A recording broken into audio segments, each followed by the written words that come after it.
Hello friends, welcome back to my channel. Friends, I am Dr. Sonia Singh and you are seeing my YouTube channel. Friends, मैं आज आपके लिए बहुत ही useful और interesting video लेकर आई हूँ क्योंकि हमारे विद्यालय में प्रेरणा ज्ञानोत्सव का प्रोग्राम प्रारंभ हो चुका है और उसमें हमें बेसलाइन व एंडलाइन आकलन करना होगा। अभी हमें सिर्फ बेसलाइन आकलन करना है और उसी के अकॉर्डिंग हम स्टूडेंट्स को लेवल 1 और 2 में डिवाइड करेंगे जिससे कि उनकी हम आगे की रेमेडियल टीचिंग करा सकें। तो फ्रेंड्स, अब आप वीडियो को स्किप किए बिना कंप्लीट देखिएगा जिससे कि आपको पूरी वीडियो समझ में आ सके। तो चलिए वीडियो स्टार्ट करते हैं। सबसे पहले मैं आपको बता रही हूँ कि प्रेरणा ज्ञानोत्सव का उद्देश्य क्या है। अभी हमारे स्कूल्स बंद चल रहे थे, कोविड-19 की वजह से बच्चे स्कूल में नहीं आ रहे थे, तो उससे बच्चों की दक्षताओं पर प्रतिकूल प्रभाव पड़ा है और उसे दूर करने के लिए उन्हें शिक्षा की मुख्य धारा से जोड़ने और उनकी दक्षताओं को बढ़ाने के लिए 100 दिन की विशेष कार्य योजना विकसित कर मुख्य धारा में लाने का प्रयास किया जाएगा। और इस विशेष योजना में उपचारात्मक शिक्षण हेतु गतिविधियाँ, कार्य योजना और उनका आकलन करना होगा। और इसका समय क्या रहेगा? विद्यालय खुलने के दिन से 100 दिन तक। तो यह 1 मार्च 2021 से प्रोग्राम स्टार्ट हो चुका है। अब मैं आपको उपचारात्मक शिक्षण हिंदी के विषय में बताऊंगी कि हमें किस तरह से ये इनका बेसिक प्रारंभिक आकलन करना होगा। तो फ्रेंड्स, उपचारात्मक शिक्षण के दौरान कक्षा 1, 2 व 3 के लिए भाषा के 3 कालांश निर्धारित किए गए हैं और 4, 5 के लिए भाषा के 2 कालांश निर्धारित किए गए हैं। बेसलाइन प्रारंभिक आकलन। बेसलाइन प्रारंभिक आकलन हमें समृद्ध हस्तपुस्तिका का प्रयोग करते हुए रेमेडियल टीचिंग किया जाएगा जिसमें बच्चों द्वारा प्रेरणा सूची में निर्धारित लक्ष्यों को प्राप्त किया जाएगा। और कक्षा 1 का बेसलाइन आकलन नहीं होगा, लेकिन उपचारात्मक शिक्षण पूर्ण करने के पश्चात, जिसमें 48 दिन का या 18 सप्ताह के बाद 8 सप्ताह के बाद एंडलाइन आकलन किया जाएगा। और क्लास 2nd, 3rd, 4th और 5th का बेसलाइन और एंडलाइन आकलन होगा। समृद्ध संदर्शिका में दिए गए शब्द कार्ड द्वारा ही आकलन किया जाएगा। अलग से कोई भी हमें आकलन प्रपत्र तैयार नहीं करना है। तो बेसलाइन आकलन की विधि मैं आपको बता देती हूँ। पठन कार्ड दिए जाएंगे। पठन कार्ड प्रत्येक छात्र छात्रा से पढ़वाए जाएंगे और जो कार्ड छात्र पढ़ देते हैं उसके लिए 1 अंक मिलेगा और गलत या न पढ़ने पर उसे 0 दिया जाएगा। और लास्ट में उनके मार्क्स टोटल मार्क्स को हमें ऐड करना होगा। उसके बाद ही उनका हमें लेवल तय करेंगे कि वो लेवल 1st में आ रहा है स्टूडेंट या 2nd में आ रहा है।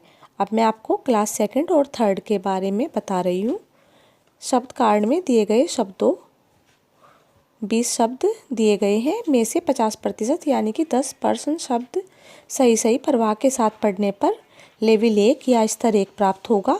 यदि बच्चा 50% या 10 शब्द से अधिक शब्द प्रवाह के साथ पढ़ देता है तो उसे लेवल 2 प्राप्त होगा। और लेवल के आधार पर ही बच्चों के 2 समूह बनाए जाएंगे। पहले समूह में 10 शब्द या इससे कम पढ़ने वालों का होगा जिसे हम समूह 1 नाम देंगे। और दूसरा समूह 2nd 11 शब्द या उससे अधिक पढ़ने वाले स्टूडेंट्स का रखा जाएगा। और अब मैं आपको बता रही हूँ कि समूहवार हमें गतिविधियाँ कौन कौन सी करानी है। समूह 1 में कालांश 1, कालांश 2 व कालांश 3 के लिए। कालांश 1 सबसे पहले कविता, कहानी पोस्टर पर कार्य, कहानी पर कार्य और चित्र पर कार्य होगा। कालांश 2 व 3 में वर्णमाला पहचान, अभ्यास पुस्तिका पर कार्य, सहज 1 पर कार्य, पठन और मौखिक कार्य किया जाएगा। अब फ्रेंड्स, मैं आपको बता रही हूँ समूह 2 के लिए हमें कौन कौन सी एक्टिविटी करानी है। कालांश 1 में चित्र पर कार्य, कहानी पर कार्य, कविता, कहानी पोस्टर पर कार्य किया जाएगा। और कालांश 2 व 3 में हमें पठन व मौखिक कार्य कराना होगा। इसमें वर्णमाला, शब्द वाक्यों पर कार्य, अभ्यास पुस्तिका, सहज 1, 2, 3 व शब्द कार्य, ये सब हमें कराना होगा। फ्रेंड्स, अब मैं आपको बता रही हूँ कि हमें क्लास 4th व 5th के लिए हम किस तरह से लेवल तय करेंगे।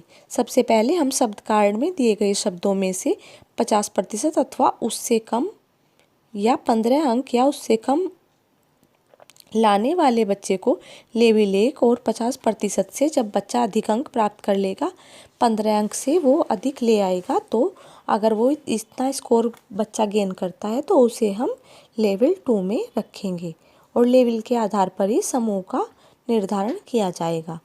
समूह 1 में 15 या उससे कम अंक प्राप्त करने वाला छात्र छात्रा होंगे और समूह 2 में 16 या उससे अधिक अंक प्राप्त करने वाले छात्र छात्रा को हम लेंगे। अब इसमें समूहवार गतिविधियाँ। समूह 1 में कालांश 1 और कालांश 2। कालांश 1 में हमें वर्णमाला पहचान करानी है और कालांश 2 में डिकोडिंग लिखे हुए को पढ़ना, यह इस पर हमें ध्यान देना होगा। तो फ्रेंड्स, अब मैं आपको बता रही हूँ कि लेवल 1 में कक्षा 1 के बच्चे रहेंगे जिनका बेसलाइन आकलन नहीं करना है, और लेवल 2 में कक्षा 2 व 3 के बच्चे रहेंगे इनका बेसलाइन आकलन नहीं करना है। लेवल 3 में कक्षा 4 व 5 के बच्चे रहेंगे, इनका बेसलाइन आकलन नहीं करना है।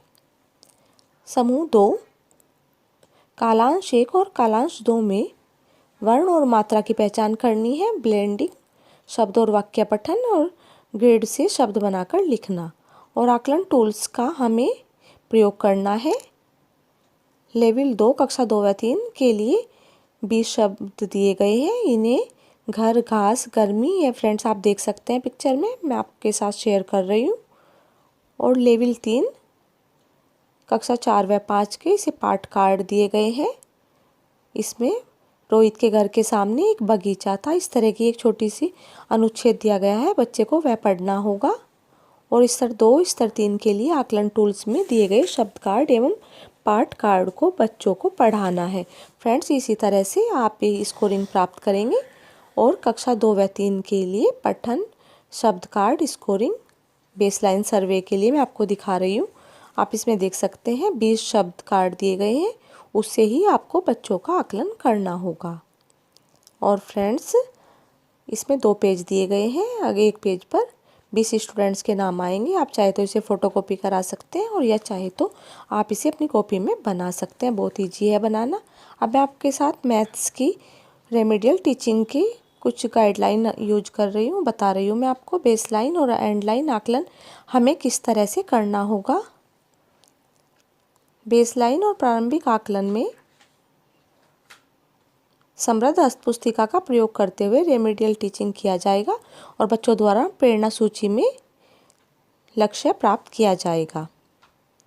बेसलाइन आकलन की विधि होगी, दिए गए समग्र टूल का मौखिक श्यामपट कक्षा में प्रत्येक बच्चे पर प्रयोग किया जाएगा। बच्चों के उत्तर का विश्लेषण और दक्षतावार सूचना को आकलन पत्र में भरा जाएगा। संख्या पूर्व ज्ञान, गिनती, संख्या पैटर्न, और स्तर 2 में संख्या ज्ञान 1 से 100 तक, संख्या पैटर्न, जोड़ व घटा 2 अंकों के साथ, और 1 अंकीय संख्याओं की गुणा। इस तरह से फ्रेंड्स हमें इनका बेसलाइन आकलन करना है। अब मैं आपको इनके कक्षा 1-2 के और उनके आकलन के टूल बता रही हूँ। कक्षा 1-2 स्तर 1 के लिए उपलब्ध आकलन टूल, कक्षा 3-4 स्तर 1 व 2 के लिए उपलब्ध आकलन टूल, कक्षा 5 स्तर 1, 2, 3 के लिए उपलब्ध आकलन टूल। कक्षा 2 व 3 को अधिकतम 2 समूह व कक्षा 5 के बच्चों को अधिकतम 3 समूह में बांटा जाएगा। प्रत्येक बच्चे को उनकी दक्षता के अनुसार ग्रेड ए और ग्रेड बी देना है। ग्रेड ए में वे छात्र रहेंगे जो दक्षता प्राप्त कर चुके हैं, और ग्रेड बी में वे छात्र रहेंगे जिनको दक्षता प्राप्त नहीं हो पाई है। अब फ्रेंड्स, मैं आपको दिखा रही हूँ कि आप किस तरह से स्टूडेंट्स को वर्क देंगे जिससे कि वह अपने प्रेरणा लक्ष्य को कंप्लीट कर सके। संख्या पैटर्न को पूरा करना है। इसमें मैंने बड़ा, छोटा और बराबर की अवधारणा, इसमें ऐड और सब्सट्रैक्ट के भी सम दिए गए हैं और गुणा के भी सम इसमें है। स्तर 3 का आकलन टूल भी मैं आपको दिखा रही हूँ। निम्न संख्याओं के अंकों को स्थानीय मान के अनुसार लिखो। कुछ संख्याएं दी गई है, उनके अंकों को स्थानीय मान के अनुसार लिखना है। जोड़, घटा और गुणा के भी इसमें प्रश्न दिए गए हैं और भाग के भी इसमें प्रश्न है। अब मैं आपके साथ बेसलाइन स्कोरिंग पर पत्र शेयर कर रही हूँ, आप चाहें तो इसमें देख सकते हैं। और फ्रेंड्स, अगर आपको वीडियो पसंद आई हो तो वीडियो को लाइक कीजिए, और अगर आपकी कोई क्वेरी हो तो आप मैसेज के थ्रू मुझसे पूछ सकते हैं। मैं आपके सभी प्रॉब्लम्स को सॉल्व करने की कोशिश करूँगी। और हाँ, नोटिफिकेशन बेल को प्रेस करना बिल्कुल भी ना भूलिएगा। Bye bye.